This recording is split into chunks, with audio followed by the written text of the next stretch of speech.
E aí, gente, tudo pronto para gravar? Eu sou Juliana Baroni e tenho um convite especial para você.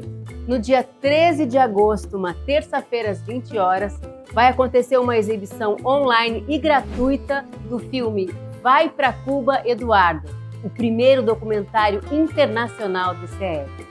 O documentário, dirigido por mim, mostra um ponto de vista único sobre um dos países que mais gera discussões e debates sobre justiça social e o modelo de sociedade que queremos. Nesse documentário, Eduardo Moreira entrevistou figuras muito importantes para que a gente possa entender a história de Cuba, como Aleida Guevara, ativista e filha de Che Guevara, o presidente de Cuba, Miguel Díaz-Canel, e também figuras do povo cubano, da cidade e do campo. Eu espero você lá.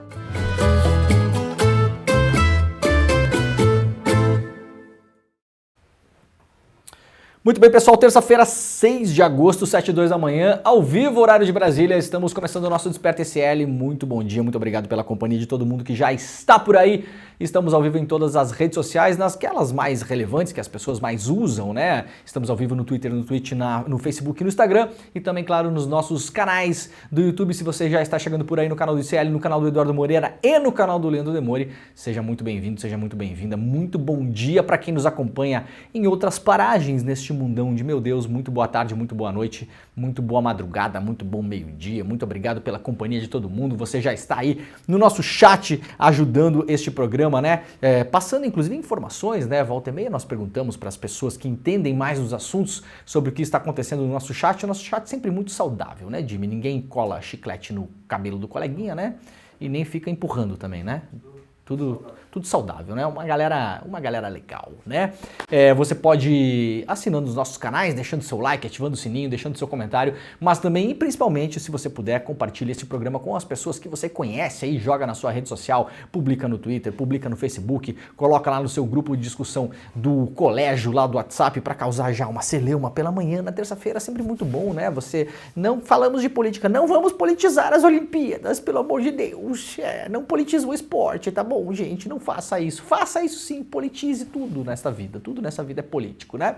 Você pode também, claro, mandar no seu grupo de e-mail, no seu grupo de discussão de e-mail, enfim, espalhe a palavra do Desperta SL. Este ano é um ano importante para o Brasil, a gente vai fazer uma extensa cobertura eleitoral por aqui, principalmente a eleição no Brasil, né? Mas temos a eleição dos Estados Unidos também, a gente está acompanhando tudo, os dilemas venezuelanos, a questão dos ataques da extrema-direita aos imigrantes na Grã-Bretanha e por assim estamos caminhando nesta semana.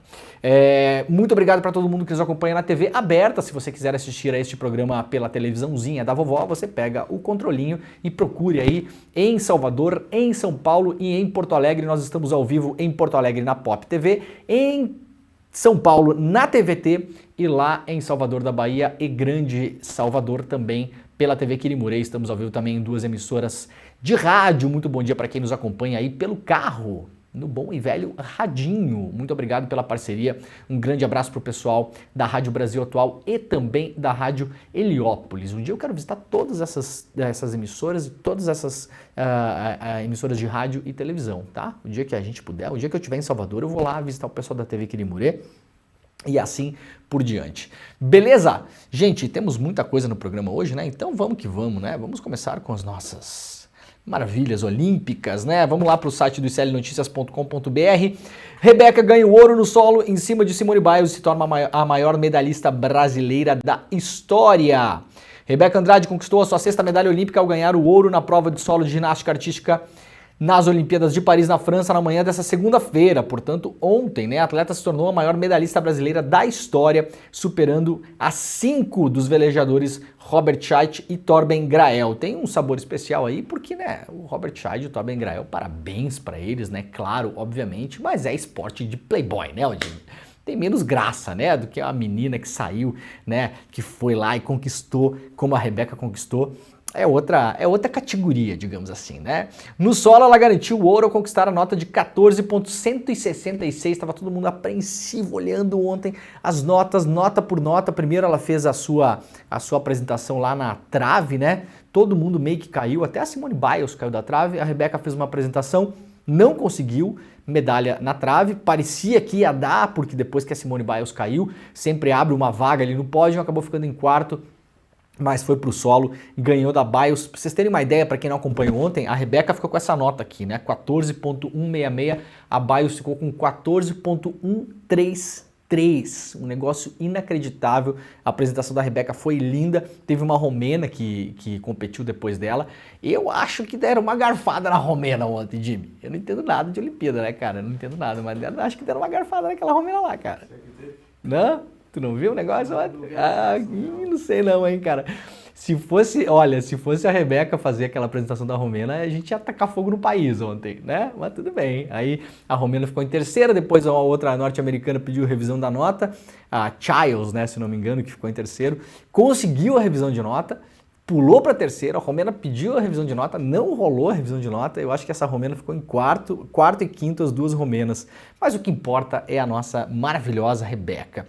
No solo, a medalha de prata, portanto, ficou com a Simone Biles, 14.133, o bronze ficou com também ginasta dos Estados Unidos, Jordan Childs, que teve a nota de 13.766. Vejam o patamar, né? A Rebeca e a Simone estão em outra prateleira, como tá na moda falar nas Olimpíadas agora, né? Outra prateleira, né? Tudo vira prateleira, mercado, o supermercado, a compra, o produto, né? Está em outra prateleira, né? Tá bom, tudo bem.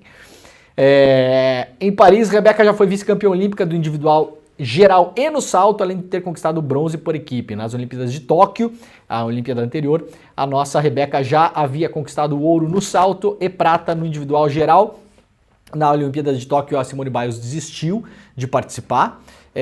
E aí ficou um pouco aquela coisa, né? A Rebeca só ganhou porque a Biles não estava. Bom, agora a Biles estava e ela ganhou da Biles e foi maravilhoso. Daqui a pouco a gente vai mostrar a grande foto das Olimpíadas para mim até agora, inclusive com uma resposta inusitada na rede social. Eu vou mostrar para vocês aqui.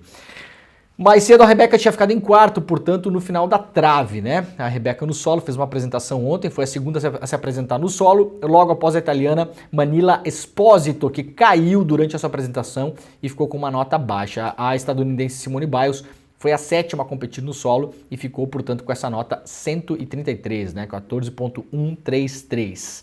A apresentação da Rebeca foi feita ao som de músicas da cantora Beyoncé e dos funks Baile de Favela e Movimento da Sanfoninha. A ginasta brasileira iniciou com um Tsukahara cravado, tá ligado, Jimmy? Faz um pra gente aí, quero ver ao vivo aqui. O Jimmy é esportista. É capaz de saber fazer. Capaz de saber, não duvido de nada. A grande imagem do dia ontem foi essa aqui, né? A Rebeca estava, antes de subir no pódio, né?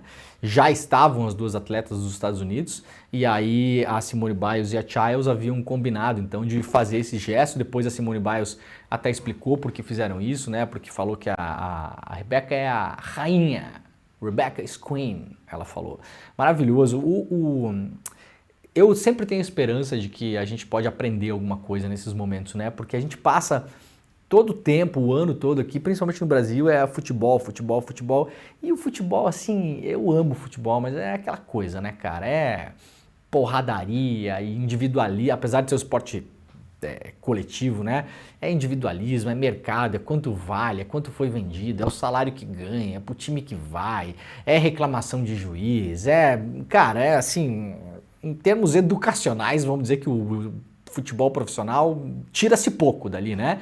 O esporte olímpico é inacreditável, cara. Tem um vídeo que infelizmente a gente não pode mostrar aqui. Aliás, ontem eu até postei esse vídeo no meu Instagram. O Instagram derrubou o vídeo. Eu nunca tinha visto o Instagram derrubar o vídeo. Lembra que eu falei na semana passada pra vocês aqui que o jeito mais fácil de você derrubar conteúdo na internet é com direitos autorais?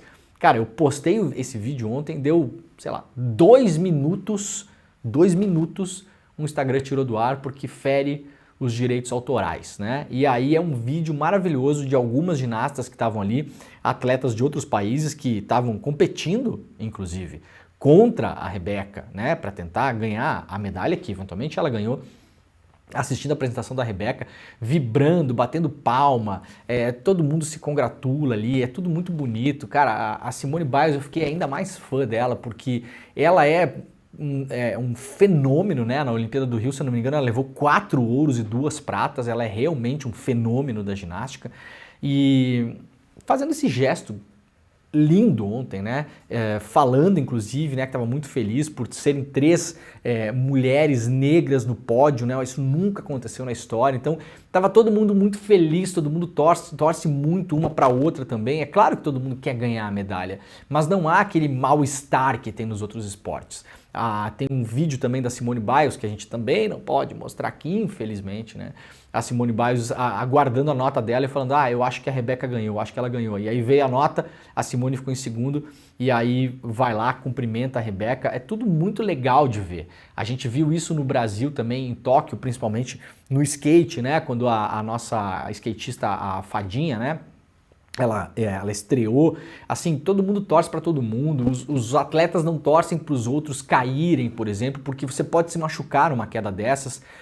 O esporte é cada vez mais extremo, cada vez mais perigoso, então se você pegar no skate, pegar aqui também, se cair pode se machucar mesmo, né? A gente viu uma das nossas atletas na primeira semana das Olimpíadas que teve uma queda no aquecimento, acabou cortando o supercílio, é de fato muito perigoso, então não há aquela relação tóxica que infelizmente a gente vê no futebol, né? Então muito bacana, ontem assim, eu não sei na cidade de vocês, mas quando a Rebeca ganhou o ouro, eu estava com meu filho na rua e várias pessoas gritando nas casas, parecia assim uma nova comoção de esporte no Brasil, uma coisa que a gente não vê há muito tempo, né? Perdemos a conexão com a seleção brasileira, que virou aquela coisa que ninguém mais sabe, né? Para onde vai, de onde veio, metade dos atletas lá, eu pelo menos nunca ouvi falar, né? E sem demérito nenhum, né? Talvez seja problema meu nunca ter ouvido falar dessas pessoas maravilhosas que jogam nos maravilhosos clubes europeus, né?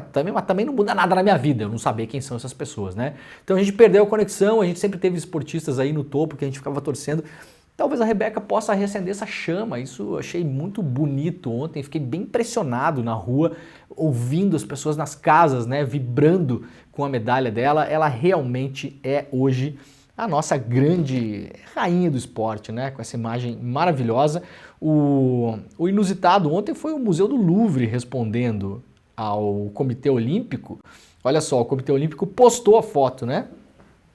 Colocou uma mensagem aqui, this is everything, né? Isso aqui é tudo, né? E aí essa mesma imagem que a gente acabou de mostrar aqui, e o Museu do Louvre, a conta oficial do Museu do Louvre, falando, né? Bom, talvez a gente tenha que expor isso no Louvre. Olha só a resposta da conta oficial do Louvre aqui embaixo do post do Comitê Olímpico. Vou até dar um retweet ao vivo aqui, né? Vamos dar um retweet, porque sim, talvez tenhamos que expor, né? Porque isso aqui é absolutamente arte para ser exposta, né? Que momento histórico, que momento bonito. Tomara que a gente consiga passar um pouco, né, dessa vibe, que é uma vibe antitóxica, se a gente for comparar com o futebol profissional, como a gente vê quase todos os dias na televisão, né? A Tatiana Weston Webb conquistou a prata inédita para o surf brasileiro, foi para a final ontem a Tatiana, e levou a medalha de prata para casa. O mar estava baixo ontem, estava bem ruinzinho mesmo, teve uns momentos um pouco melhores. Na semifinal ela conseguiu fazer um tubo e fazer uma onda muito boa, acabou indo para a final, mas na final perdeu por pouquinho ali, né? Pegou uma onda no final ainda. Eu considerei a onda melhor do que a nota que veio, é sempre um pouco um mistério, né? E ao contrário da ginástica, eu entendo um pouquinho mais de surf, porque pratiquei surf por alguns anos, né? Aliás, nós temos 3 surfistas aqui no ICL, o Edu, o César, não, 2, né? O Edu, o César e daí eu, né, Jimmy? O Edu, o César e eu, né? Eu sou a tentativa de surfista, mas consigo ler um pouco melhor do que na ginástica, por exemplo.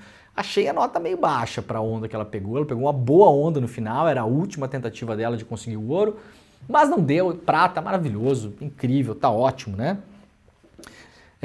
Ela ficou com uma nota de 10.33, enquanto a sua adversária ficou com 10.50, uma diferença muito pequena, né? Apesar do segundo lugar, é a primeira medalha olímpica conquistada pelo surf feminino brasileiro. A norte-americana conseguiu pegar a primeira onda e encaixou um tubo. Mais cedo, Tatiana Weston Webb brilhou para carimbar a presença na final do torneio do surf feminino. Ela superou a costarriquenha Brisa Hennessy, né? Porque na semifinal ela tinha a preferência da onda e a costarriquenha foi na frente dela e atrapalhou a onda da Tati. As duas foram surfar a mesma onda e aí acabou que a costarriquenha ficou com uma nota só e aí fica quase impossível. Você tem 2 notas, né? As suas 2 melhores ondas que são somadas Como a costarriquenha ficou com 0 em uma onda, ficou praticamente impossível ela conseguir ir para a final.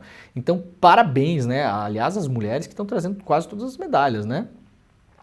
Eu não sei quais são as medalhas dos homens por enquanto. A do Medina, né? O Medina levou a medalha ontem aqui, conquistou a medalha de bronze nas Olimpíadas de Paris. O brasileiro Gabriel Medina conquistou a medalha de bronze. O surfista de São Sebastião, São Paulo, venceu o peruano Alonso Correia, primeira medalha olímpica de Medina. Não conseguiu ir para a final, não pegou nenhuma onda na tentativa de ir para a final, porque o mar realmente estava ruim.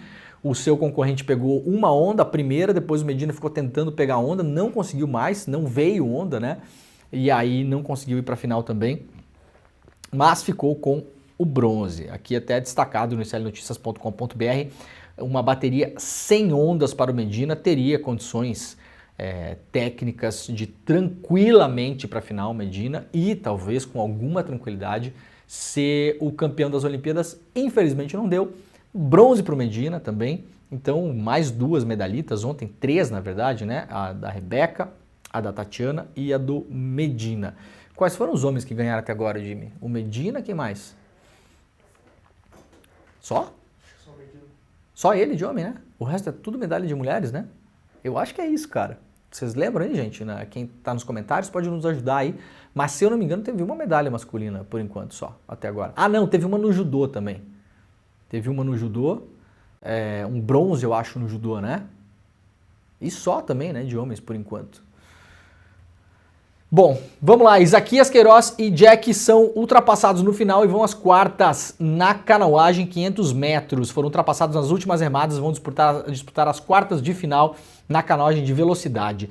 A dupla brasileira completou a prova ficando em terceiro em sua bateria e não avançou direto à semi. Poderia ter ido direto à semifinal se ficasse em primeiro ou segundo. Foi ultrapassada mais na finaleira ali. Não conseguiu chegar, portanto, vai agora disputar para tentar chegar na final. Tem chance ainda, claro. E o Isaquias ainda compete solo, né? Eu não sei se o Isaquias está solo nessa Olimpíada. O Isaquias foi a nossa grande revelação, né? O furacão avassalador em 2016 no Rio. Depois em Tóquio não fez uma boa Olimpíada, estava meio machucado, se não me engano, o Isaquias. É um fenômeno, né? Num esporte que o Brasil não tinha tradição, um esporte que geralmente outros países conseguem papar todas as medalhas ali. Agora com uma expectativa de ver como o Isaquias vai se sair. 3 medalhas. 3 medalhas masculinas. É o Caio Bonfim, na marcha atlética. Ah, teve a marcha atlética, prata, verdade. Judô, Verdade. na... Prata no judô também? Prata no judô também. Então, prata na marcha atlética, prata no judô e bronze no surf. E o resto é tudo mulherada, velho. Espetacular, né? Bom, o Isaquias volta à ação nas quartas ainda hoje, na terça-feira, às 8h50, horário de Brasília. As provas são curtinhas, então aqui você pode esperar no finalzinho do Desperta, você pode ver a prova rapidinho lá, depois volta para o ICL, não saia daqui, né? Vai lá ver a prova e pula para cá de novo. Eles estão na primeira bateria e as 3 duplas mais rápidas seguem para a semifinal, enquanto os demais vão para a final B. Isaquias está em busca da 5ª medalha olímpica. O atleta de 30 anos conquistou 2 pratas e 1 bronze em 2016 e ganhou 1 ouro na última edição dos Jogos Olímpicos. Ah não, o Isaquias ganhou 1 ouro em Tóquio, então estou falando bobagem aqui. Se eu não me engano, ele é o 2º medalhista depois da Rebeca agora. A Rebeca é a primeira. E aí tá tudo meio embolado ali, né? Os velejadores e o Isaquias estão ali no 2º, 3º, 4º, tá tudo meio embolado. Tem uma na natação, se eu não me engano, é o Gustavo Borges ou um outro nadador, não lembro. Tem 2 pratas, 2 bronzes, né? Mas o Isaquias tá lá nas cabeças. Já o Jack, que é o companheiro dele, em sua 2ª edição das Olimpíadas, em Tóquio, ele ficou em 22º no C1, em 4º, com o Isaquias no C2. A dupla brasileira começou a prova muito forte, tomando a dianteira, passaram a primeira metade em segundo, atrás da dupla de atletas neutros. No entanto, levaram a virada dos italianos nas últimas remadas, sendo ultrapassados e vão disputar, portanto, as quartas com chance aí de medalha ainda, só perderam a chance de ir direto. Bom, hoje é terça-feira maluca, o Brasil tem 3 decisões simultâneas nas Olimpíadas. O futebol feminino começa a sua decisão às 16 horas, a seleção feminina vai enfrentar a Espanha, entram novamente como azaronas, né? As espanholas são aí as consideradas favoritas para essa partida.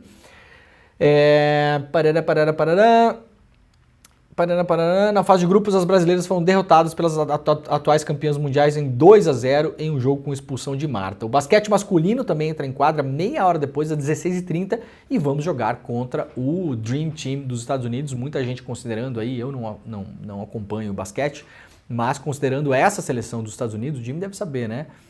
Talvez a seleção mais forte depois do Dream Team clássico, né, dos anos 90. É isso, Jimmy? Tá todo mundo que joga tudo na NBA tá na Olimpíada, né? E então o Brasil vai tomar um pau hoje. É isso? Será? Ou tem alguma chance? Mínima chance? Então vai ser um jogo legal de assistir. O esporte é meio maluco. O esporte é maluco, né? Mas é difícil jogar contra os Estados Unidos. A seleção brasileira é boa? É bom, mas não chega perto. Não chega perto. Tá bom. Vamos ver, né? Vai que, né? Vai que. O handebol feminino também vai rolar no mesmo horário com o duelo do Brasil contra a Noruega, valendo uma vaga na semifinal. Portanto, às 4 ou 4h30 da tarde, temos aí o basquete contra o timaço dos Estados Unidos, baita jogo para ver, né? O futebol feminino contra a Espanha e o handebol contra a Noruega. Tudo isso às 4 horas da tarde e 4h30 da tarde. Vai ser difícil acompanhar hoje, né? Bom, se você quiser saber aí mais sobre a participação do Brasil hoje, lá os nossos camaradas da revista Fórum publicaram a agenda olímpica, tá lá na capa da revista Fórum, revistaforum.com.br, para saber exatamente os horários e todas as medalhas sendo disputadas hoje. Tem disputa também na final individual dos saltos do hipismo. Rodrigo Pessoa e Stefan Barcha zeraram a pista na segunda-feira e se classificaram entre os 30 melhores que buscam o pódio. Aí já falamos aqui do Isaquias, né? O atletismo estará representado na parte da manhã com Rafael Pereira, na repescagem dos 110 com barreiras, Eliane Martins e Lissandra Campos na classificação do salto em distância, Tiffany Marinho na repescagem dos 400. A programação com os brasileiros está agendada para começar, já começou às 5h50 da manhã. O skate park feminino estreia nos Jogos Olímpicos com a participação de 3 brasileiras, Raika Ventura, Isadora Pacheco e Dora Varela, já agora no comecinho da manhã. A final vai ser disputada a partir do 12h30, portanto, o final do skate feminino hoje, 12h30 no skate park. De manhã também tem a seleção de vôlei feminino que entra em quadra contra a República Dominicana buscando uma vaga nas semifinais da competição. Ontem a seleção masculina foi eliminada por 3-1 contra os Estados Unidos. Raro evento de calor súbito na Antártida vai favorecer queda de temperatura no Brasil. As altas temperaturas registradas na Antártida nos últimos dias devem contribuir para o avanço de uma forte frente fria para o Brasil prevista para essa semana. O chamado aquecimento súbito atmosférico tem provocado uma elevação muito expressiva nas temperaturas na região antártica, com máximas de até 30 graus acima da média esperada para esse período do ano. Com o enfraquecimento desse fluxo dos ventos, o ar frio escapa de forma mais fácil para regiões tropicais. Isso acaba favorecendo o ingresso do ar polar para as regiões do hemisfério sul, portanto, temos aí um avanço de frente fria nos próximos dias e deve começar a esfriar no Brasil, partindo do sul do país, né? Pelo que eu tô sabendo aqui, não vai durar muito essa frente fria. Há uma expectativa, inclusive, que seja a última do ano e aí, balbal o inverno. Foi-se embora, né, Jimmy? Tivemos umas 2 semanas muito frias esse ano, muito frio mesmo, não teve nem aquela sobradinha de sol no meio do dia aí. Depois fez um calor de primavera, que é o momento que a gente está agora, e aí agora entra uma nova frente fria e depois eu acho que se foi o nosso inverno. Eu queria que durasse um pouquinho mais, mas porque eu gosto, né? Eu gosto mesmo. Mas aparentemente nos últimos anos o inverno tem sido isso, né? O inverninho chega aí, dá as caras em umas 2 semaninhas e se manda, né? Bom, vamos lá. O Supremo Tribunal Federal abre margem para rever marco temporal e indígenas querem anular a audiência de conciliação, publicado lá no iclnoticias.com.br. Eu falei sobre isso aqui ontem. Tem coisas que eu odeio estar certo. Quem acompanhou o programa ontem aqui viu que eu falei sobre isso aqui. A política, ela não traz muita surpresa, gente, né? Ela não é uma coisa assim que você... onde tudo pode acontecer. Na verdade, não é tudo que pode acontecer. É quase nada que pode acontecer na política quando você junta alguns fatores ali. O Supremo enfrentou a tal da tese do marco temporal, que dizia rapidamente aqui, muito resumidamente, que você só pode lutar por uma demarcação de uma terra se você estava em cima da terra em 1988. Ontem, aliás, no ICL Notícias primeira edição, nós entrevistamos o Leandro Barbosa, que é um dos principais repórteres do Brasil sobre conflito fundiário, né? Ele está lá no Mato Grosso do Sul, cobrindo a violência que está acontecendo em uma retomada. Aquele caso ali é um caso exemplar de que se o tal do marco temporal for aprovado, aquela população indígena não tem direito a brigar pela terra. Por quê? Porque eles foram expulsos de lá durante a Era Vargas. Então, acompanhe comigo o raciocínio. Vejam que raciocínio incrível, né? A população indígena estava na sua terra lá há 100, 200, 300 anos, 500, 1000 anos, sabe-se lá quanto tempo estavam lá. Cada população, em cada localidade, tem o seu período. Nos anos 50, expulsaram a população de lá e deram aquela terra para pessoas que depois viraram fazendeiros no Mato Grosso do Sul. Se o marco temporal for aprovado, porque ele está em debate ainda, inclusive no STF. O STF está fazendo um debate sobre uma lei, gente. Um debate. Tomou uma decisão, a Câmara quis tomar outra decisão, e aí o STF decidiu assim, vamos conversar então. Em 1988, portanto, aquela população indígena lá do Mato Grosso do Sul não estava na sua terra. Por que não estava na sua terra, Jimmy? Porque nos anos 50 eles foram expulsos de lá. Então não tem direito a lutar por ela. Vejam que beleza. Eu falei, né, ontem aqui, eu vou fazer a proposta também para o ministro Gilmar Mendes, que tá propondo esse debate aqui. Ministro, é o seguinte, proprietário de terra que não tinha documentação da terra em 1988 tem que sair também. Aí eu quero ver. Proprietário de terra que não tinha documentação em dia até 1988 no Brasil, se você pegar principalmente assim do Paraná para cima, né, para cima no mapa convencional que estamos acostumados a ver, né, Mato Grosso do Sul, Rondônia, Centro-Oeste aí quase todo. Olha, eu acho que não fica um, tá? Então vamos propor o seguinte: já que as populações originárias não podem lutar pela sua terra se nela não estavam em 1988, eu proponho que a pessoa que não tem documentação da sua terra em 1988 tenha que sair também. Quero ver quem vai ficar em cima de terra aí. Olha, não fica quase ninguém. Ah, mas isso está fora de discussão. Hein, ministro Gilmar Mendes? Isso está fora de discussão. Aí, claro, fizeram-se, vamos fazer um debate no STF. Gente, quem tem mais força nisso aqui? Isso aqui é uma reunião de lobby. Isso aqui vai vencer quem tem mais poder, quem tem mais posição, quem está mais bem posicionado no xadrez. Ontem o Leandro Barbosa nos falou, inclusive, que uma parte da turma que está lá nessa retomada, tomando tiro e sendo ameaçada pelos jagunços desses fazendeiros que estão lá, tentou ir a Brasília. Sabe o que fizeram? Colocaram uma galera num ônibus para ir a Brasília, para tentar fazer pressão nessa reunião, nessa suposta reunião. Sabe o que aconteceu? Trancaram a estrada, não deixaram.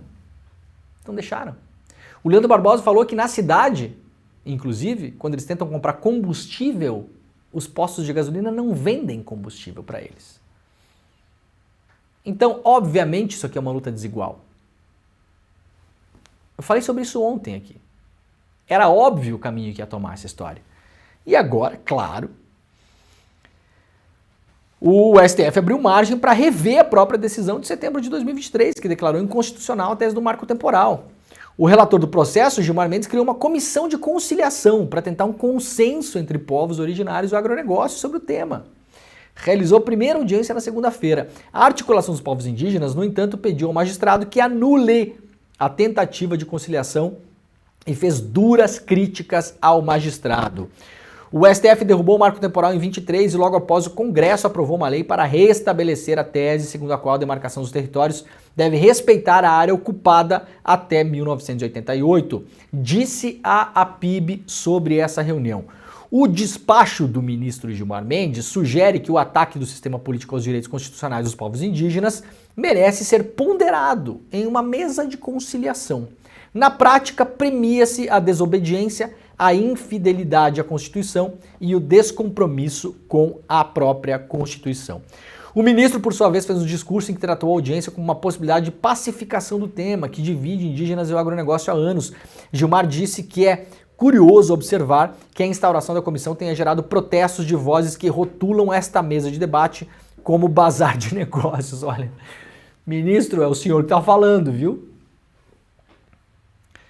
É difícil, né, gente? É difícil. Eu acho que assim, qual que é a próxima mesa de conciliação que vai ter aí? Hein?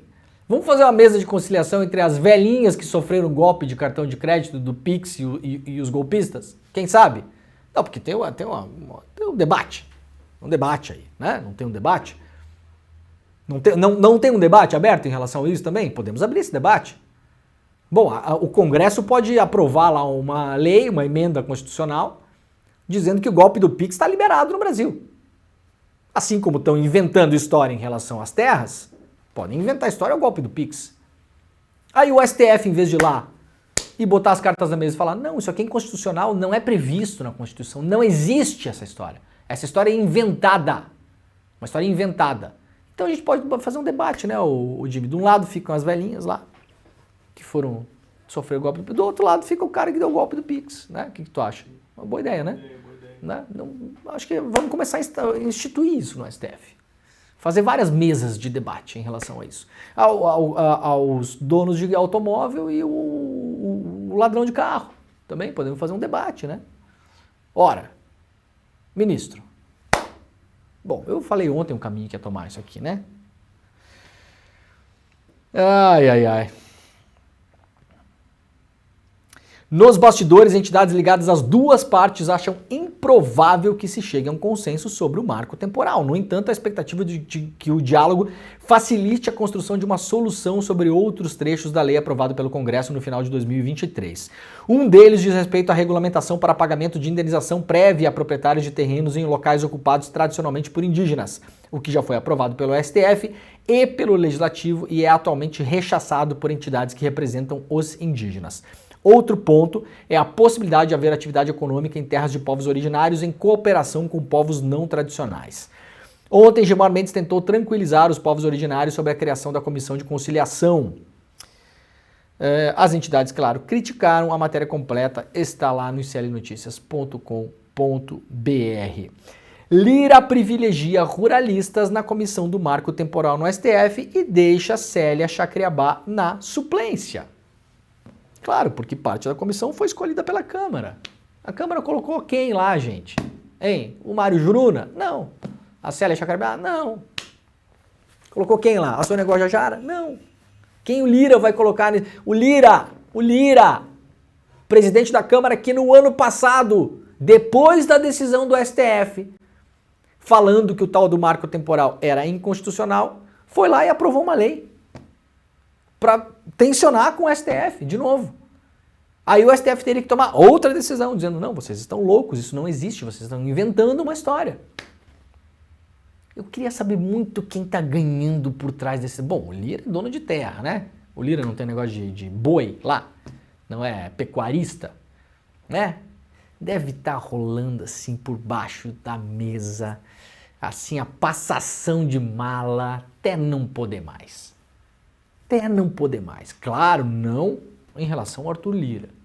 Meu doutor Arthur, em relação ao senhor, eu tenho certeza que não. Né? Em despacho dado na tarde da segunda-feira, o presidente da Câmara dos Deputados, Arthur Lira, nomeou os parlamentares que irão compor a Comissão de Conciliação do Marco Temporal no STF. E escolheu como titulares Pedro Lupion, Lúcio Moschini, ambos integrantes da bancada do agro, óbvio. Vai ser integrante do quê? Da bancada dos direitos humanos? Não, né? Óbvio que não. Paralelamente, Lira deixou como primeira suplente a bolsonarista Bia Kicis. E aí a segunda suplente é a Célia Chacriabá. O que eu falei ontem aqui? Não há surpresas na política. Não há surpresas. Às vezes acontece assim um terceiro elemento, né? No meio da série, Sabem que o roteirista do Brasil não dorme, né? Então no meio da série acontecem coisas que a gente não pode prever, claro, mas isso são coisas da natureza humana, são acontecimentos, como diria o Foucault, né? Então, acontecimentos. Então, o mundo está aí, os acontecimentos não param. Agora, gente, quando você pega os ingredientes e começa a montar a cena da política, não tem surpresa na cena. Não vai aparecer um alienígena no meio desse filme. Quando você monta esse tipo de comissão no STF, não há surpresa em relação ao caminho que vai ser adotado. Agora, o que a gente pode fazer? Pressionar. E aí podemos ter um bom fim nessa discussão? Eventualmente podemos. Será surpreendente? Não, se a gente pressionar, não vai ser surpreendente. Não vai ter nenhuma surpresa. A gente pressiona e pode mudar o curso da história. Essa comissão não faz nenhum sentido. Nenhum sentido. Estão brincando com a vida das populações originárias. Enquanto os senhores engravatados debatem em Brasília, as pessoas tomam tiro lá no Mato Grosso.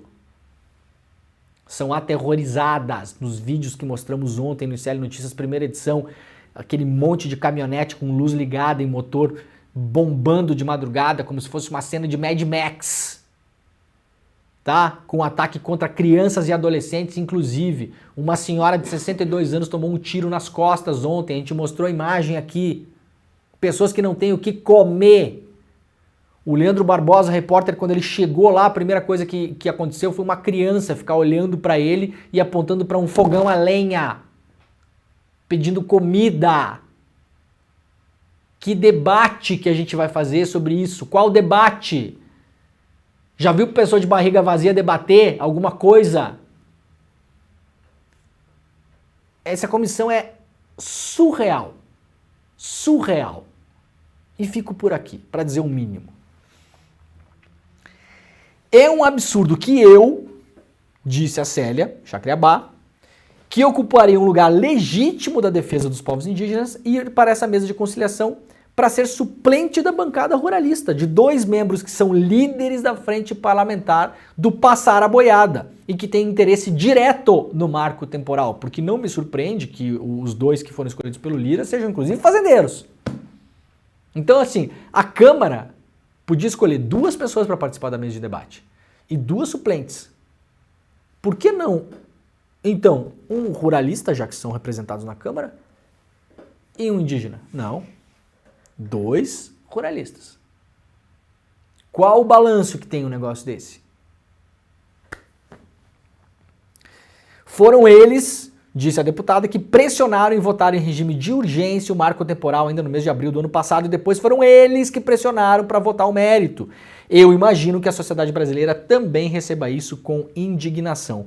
O Lupion, atual presidente da Frente Parlamentar da Agropecuária, enquanto o Moschini atua na seção de direito de propriedade da frente e a Bia Kicis na parte da alimentação e saúde. Já a Célia coordena atualmente a Frente Parlamentar Mista em defesa dos direitos dos povos indígenas. Sendo assim, a escolha de Lira produz a histórica disputa política entre as 2 frentes, deixando claro os parça ali, né? Os parça na titularidade para ir lá debater. É super justo esse debate, super equilibrado, vai dar bom, sem dúvida vai dar bom. Vamos lá para o Reino Unido. O Reino Unido tem 5º dia de violentos protestos da extrema-direita. O governo trabalhista de Keir Starmer tentava convencer a população de sua capacidade de conter os violentos protestos estimulados pela extrema-direita durante o 5º dia que aconteceu um dos piores distúrbios na Inglaterra nos últimos 10 anos. Os protestos começaram depois que rumores se espalharam pelas redes sociais, fake news, divulgados por influenciadores de extrema-direita, mentirosos, cretinos, criminosos, vagabundos. É o mesmo tipo de gente que tem no Brasil, tá? A gente fica com esse papo às vezes, é só no Brasil. Não é só no Brasil, gente, tá? Os Alan dos Santos estão espalhados pelo mundo. No Reino Unido tem também. O que está acontecendo lá foi motivado por notícia falsa, publicada em rede social, inclusive em sites que simulavam, a gente mostrou ontem uma matéria aqui do The Guardian, um site que simulava um famoso canal de televisão dos Estados Unidos. Tava lá o site, boa parte do conteúdo, inclusive segundo a apuração do The Guardian, foi gerado por inteligência artificial, para gerar engajamento, clique e dinheiro. Então, para além de tudo, o caos é um negócio. Para além de tudo, o caos é dinheiro na conta desses vagabundos.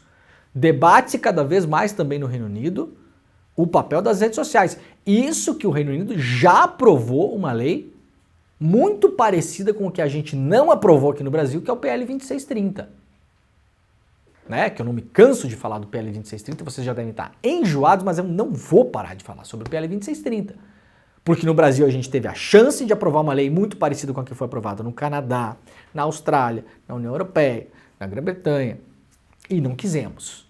E, inclusive com força contrária, claro, dos óbvios gigantes das empresas assim ditas de tecnologia, que são empresas de publicidade, na verdade, Google, Facebook, TikTok, todo mundo, mas inclusive com a feliz ajuda da imprensa, de boa parte da imprensa de mídia de esquerda, que receberam dinheiro para defender essa barbaridade, para derrubar o PL 2630. Falei sobre isso aqui o ano passado inteiro, né? Eu não vou nem polemizar de novo aqui, todo mundo já sabe. No Reino Unido tem uma lei. Só que estão debatendo de novo se essa lei é suficiente ou não. Porque isso tudo foi espalhado pelas redes sociais.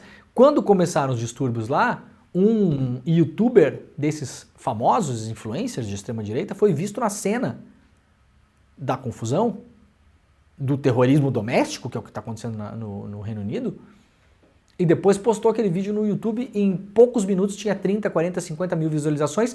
Aquilo levou a população a acreditar que uma tragédia que aconteceu no Reino Unido, uma pessoa entrou em uma aula de dança infantil, esfaqueou várias pessoas, entre elas 3 crianças que foram mortas, e aí publicou-se que era um imigrante ilegal muçulmano. Não era. O jovem que é o suspeito, de 17 anos, nasceu em Cardiff. Ele é galês e não é muçulmano. E aí, claro, todos os nazistas da Grã-Bretanha, que não são poucos pelo visto, foram para a rua, estão parando carros para saber quem está dirigindo o carro é imigrante ou não é, e se for imigrante arrancam do carro, pichando casas, invadindo hotéis onde ficam abrigados pessoas que estão pedindo asilo. Atenção, pessoas que estão pedindo asilo de guerras muitas vezes que foram iniciadas pela Grã-Bretanha. Tá bom? Porque eu lembro muito bem, 2008, 9, 10, quando França, Reino Unido, Estados Unidos, Itália começaram a bombardear o norte da África. Antes disso, Iraque, Afeganistão.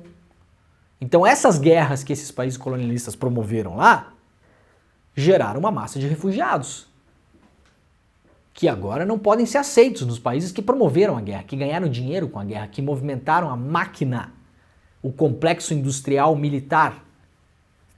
Foram lá, destruíram a casa da pessoa, a pessoa desesperada procura um lugar para viver, chega no país que destruiu a casa dela e corre o risco ainda de ser assassinada dentro do hotel quando está pedindo asilo, está pedindo refúgio por conta da guerra. Esse é o mecanismo.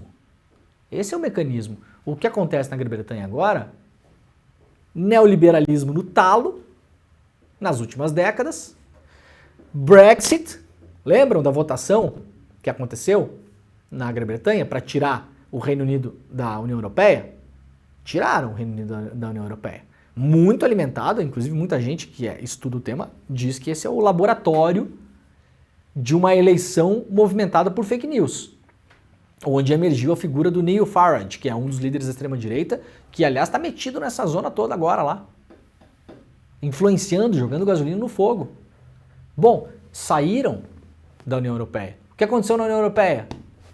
Preço dos alimentos explodiu na Grã-Bretanha. O preço dos alimentos explodiu, porque o Reino Unido não produz alimento que consome. Precisa importar. As taxas de importação aumentaram. Eles saíram do mercado comum europeu. Preço de aluguel explodiu. Paradoxalmente, vejam que curioso, se você pegar os dados do Reino Unido, de fácil acesso no YouTube, dados oficiais, hoje está faltando imigrante no Reino Unido. Não é que está sobrando, gente. Não tem uma maioria muçulmana, não tem nada disso. Está faltando mão de obra no Reino Unido, porque está cada vez mais difícil depois do Brexit você conseguir morar lá e ter visto de trabalho. o país fechou-se. Então sabe aquela história que falam para você que é o seguinte, o imigrante está roubando o emprego do cidadão local. Sabe essa história? Tem muito nos Estados Unidos, a gente vai ouvir isso agora com o Trump também. Não, o imigrante vem aqui roubar nossos empregos. Depois do Brexit, anos depois, a gente pode avaliar agora, com dados oficiais do governo, essa história é falsa. Falsa. A ideia era fazer o Brexit e atrair, fechar a possibilidade de você ter trabalhadores lá, dificultar os vistos de trabalho para só atrair cérebros. Essa era a ideia, né? Não, a gente vai dificultar, não vai entrar mais ninguém aqui, porque o imigrante ele vem, ele rouba o emprego do cidadão nato aqui no Reino Unido e a gente vai dar visto de trabalho só para os cérebros. Então o pesquisador, o cientista, o cara que vai lá, né, os empregos assim ditos qualificados. Sabe quantos empregos está faltando no Reino Unido hoje? 300 mil. Pra quê, Jimmy? Fritar hambúrguer, limpar casa, lavar carro, passear com o cachorro, cuidar de idoso. As pessoas sumiram. Os ingleses toparam fazer esses trabalhos? Não. Por quê? Porque são trabalhos mal remunerados. Então é um problema da economia do Reino Unido, que não paga direito a essas pessoas e precisava dos imigrantes. Ainda precisa, inclusive. Estão batendo num inimigo imaginário. Não é o que eu acho, são os dados da economia do Reino Unido. Há uma falta brutal de imigrantes para fazer serviços básicos de limpeza, de coleta de lixo, cuidar de pessoas idosas, cortar grama, serviço básico, trabalhar em posto de gasolina, em lojinha, em supermercado, no caixa, em hotel. Então, para além de tudo, uma balela o que contaram para as pessoas do Reino Unido. A frustração é imensa no Reino Unido, tá super caro, eu tive lá agora, né? A gente tá em agosto. Quando é que eu fui para lá? De junho? Acho que eu viajei, né? Para lá, não lembro. Junho, acho que foi. Tá muito caro. O custo de vida tá absurdo no Reino Unido. Absurdo. Os aluguéis super caros. As pessoas que eu conheço, elas vão morando cada vez mais para longe das cidades, assim. A pessoa vai se mudando. Ah, achei um bairro legal e tal. Ah, onde é que é? Ah, tem que andar mais 5 estações de trem. As pessoas vão indo embora. Alimento super caro, problema com emprego, né? Isso é uma questão econômica. As decisões que foram tomadas no Reino Unido, agora as pessoas estão pagando o preço. O que é mais fácil fazer para a extrema-direita? É culpar o imigrante. Inventa uma história, joga um boato na internet, aproveita num momento de comoção nacional em relação a um crime brutal que aconteceu, espalha um boato de que foi um imigrante ilegal, muçulmano, já pega todo o combo já, né? Só faltou falar que era LGBT e o que mais? Vai somando, né? O imigrante legal, o muçulmano, LGBT, o woke, não sei o quê. Pega todo o combo, joga em cima disso. Tá o caos. Tá o caos. Vamos lá rapidamente para a Venezuela. O Edmundo Gonzalez diz ser presidente eleito da Venezuela. O Edmundo Gonzalez acaba de se proclamar ontem, né? A si mesmo, o novo presidente eleito da Venezuela. A informação foi dada pelo próprio candidato da oposição. O Edmundo Gonzalez é o cara que tentou derrotar o Maduro nas eleições, que ainda está uma nuvem lá na Venezuela e ninguém sabe o que vai acontecer de fato. A nota foi publicada no Twitter e também assinada por Maria Corina Machado, que é de fato a líder da oposição na Venezuela. Vencemos sem qualquer discussão, diz a nota. Foi uma avalanche eleitoral cheia de energia, com uma organização cidadã admirável, pacífica, democrática, com resultados irreversíveis. No texto, Edmundo Gonzalez e Maria Corina Machado ainda acrescentam que agora é preciso fazer respeitar a voz do povo. Tá aqui a nota, publicada no iclnoticias.com.br, para quem quiser ler a nota na íntegra. Ela é assinada pelo Edmundo Gonzalez Urrutia, que se declara presidente eleito da Venezuela, né? No mais das vezes uma declaração inócua, absolutamente nada vai acontecer. A comissão eleitoral lá da Venezuela declarou que o vencedor foi Maduro. O Maduro está no poder, lá ficará. Não vai... Gente, não deve acontecer nada na Venezuela. O que vai acontecer daqui para frente, a Venezuela se fechou cada vez mais, expulsou representações diplomáticas de vários países da América Latina, Argentina, Peru, Chile, vários lugares, né? Maduro não vai sair do poder, Maduro controla o país, goste você ou não, eu vou dizer aqui um fato, Maduro controla o país em uma união com exército, polícia e igreja. Ah, mas eu não gosto que fala isso. Tudo bem, não gosta. Já não gostou, agora já deixa de desgostar e vamos seguir a vida. Assim é. Assim é. O Maduro hoje controla o país em uma união com o exército. Então é um regime ou um governo, ou chame como você quiser, é um governo militar. Um governo militarizado. Lembram quando eu falava aqui no Brasil que o governo Bolsonaro era um governo militar? Por quê? Pelas características do governo Bolsonaro. Não é que ele chegou ao poder por um golpe militar. O Bolsonaro chegou ao poder por eleições. Mas o Bolsonaro militarizou o governo. Tinha 6.500 militares na máquina pública federal durante o governo Bolsonaro. É mais gente do que durante a ditadura militar brasileira. Então o governo brasileiro, na prática, durante o governo Bolsonaro, era um governo militar. Quando eu falava isso aqui, as pessoas aplaudiam. Então é o seguinte, o governo Maduro é um governo militar também, tá bom? É um governo, o governo Maduro é tomado por militares. A aliança que mantém o governo Maduro em pé é uma aliança militar. O Maduro não corre nenhum risco de sofrer um golpe militar, por exemplo. Por quê? Porque o exército está no governo. Bom, nenhum, não sabemos, né? A Venezuela, bom, a América Latina no geral, pode ter uma cisão nas Forças Armadas, enfim. Não parece. A polícia também está com Maduro. E agora, cada vez mais fortemente, a igreja, através da figura da Igreja Universal, do Edir Macedo. Esta é a junção de forças que está atualmente comandando a Venezuela. Tá bom? Ah, eu não gosto que fala isso, tudo bem. Fazer o quê? Tem um monte de coisa que eu não gosto também. Lula pede transparência no resultado da eleição presidencial da Venezuela. O Lula está à vista do Chile, falou mais uma vez que precisa ter diálogo entre o Maduro e a oposição, mas segue pedindo transparência. O Brasil, o México e a Colômbia são os principais países que estão aí tentando negociar. O Brasil tomou a frente disso, inclusive o Lula recebeu uma mensagem do Emmanuel Macron ontem, por exemplo, já tinha falado com o Joe Biden na semana passada. Então o Brasil é o país que está liderando essa conversa e sendo reconhecido, né, pela União Europeia, pelos Estados Unidos, enfim, todo mundo aí, pedindo ainda que o Maduro mostre as tais atas eleitorais, os boletins, os dincumento, como dizia minha avó. Mostra os dincumento aí, filho. Né? Ah, estão exigindo da Venezuela algo que não exigiriam. Não, isso aqui foi um acordo que foi feito, assinado pelo Maduro, assinado, chamado Acordo de Barbados. Assinado, dizendo que seria, que se perdesse, deixaria o poder, que cumpriria lá os passos, e os passos não foram cumpridos, gente. Não foram cumpridos. Cada vez mais não podemos afirmar, porque justamente não temos as atas, então ninguém sabe. Cada vez mais com cara de que perdeu a eleição. Esse é o ponto que está dado. Ah, mas o imperialismo, não sei o que, sim, tudo isso sabemos, demos o contexto aqui na semana passada. 5 dias eu fiz o programa sobre Venezuela aqui. Tem todo o contexto. Estamos falando do momento atual da Venezuela em relação a esta eleição. Tá bom? Bom, vamos lá, tem só mais uma notícia de contexto aqui, deixa eu ver. Aqui, ó, rapidamente, antes da gente ir fechando o programa aqui. Na revista Fórum, atas eleitorais que atestariam vitória de Maduro são entregues à Justiça. O Conselho Nacional Eleitoral da Venezuela informou na noite dessa terça-feira que entregou à Corte Suprema, equivalente venezuelana ao STF, as atas eleitorais que atestariam a vitória do presidente Nicolás Maduro nas eleições de 28 de julho. Bom, portanto, tá aqui, ó. Essas atas eleitorais precisam ser públicas.